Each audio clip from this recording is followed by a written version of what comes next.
Do you support repealing this provision that allows senators to sue the Justice Department for $500,000? Yes, yeah. Was it a mistake to include that? Yeah, it was. I wasn't told about it, wasn't asked about it. So I learned about it when I read the bill text right before we voted. So it was a surprise to me. And no, I think it's a bad idea. I mean, listen, I'm all for accountability. I mean, I have my phone tapped, so I'm all for accountability. Don't get me wrong, but I think taking taxpayer money is not the way to do it. The way to do it is tough oversight. There's other people who could be sued.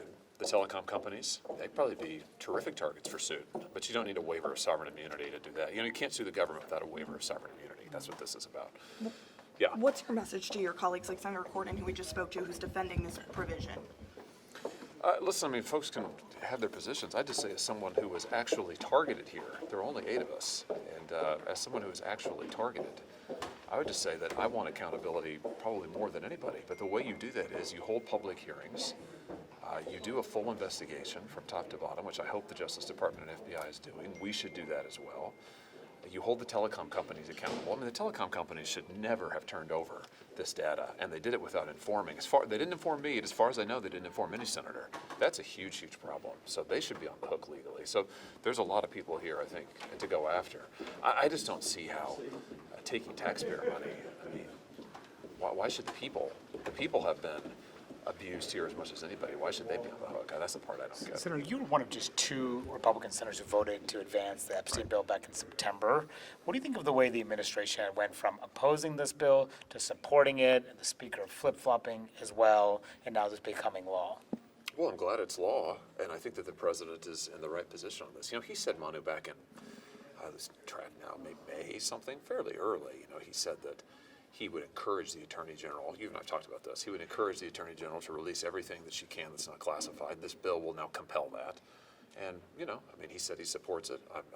Has he signed it yet? I don't know. No. Yes, no. I assume he'll sign it. He said he supports it, so. But, did they wasted several months to get to that position? Was it a mistake in how they handled this? Well, who's they? The House? No, well, yeah, the House and the president. The House was, not here for 60 days, so. It's hard to pass stuff when you're not here. Did the speaker mishandle it? Oh, I don't know. I never grade the House, Manu. I'm not a House guy, so I'll leave the House to the House. I voted to advance this, as you said. I've always been in favor of it. I'm glad it passed.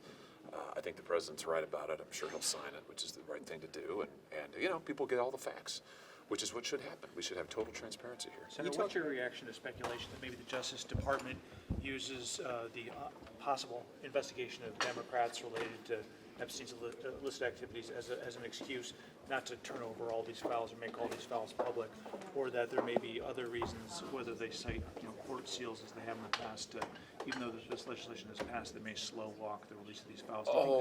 I don't think they'll do that, Alex. I think I'd be really surprised if they tried that, given the huge bipartisan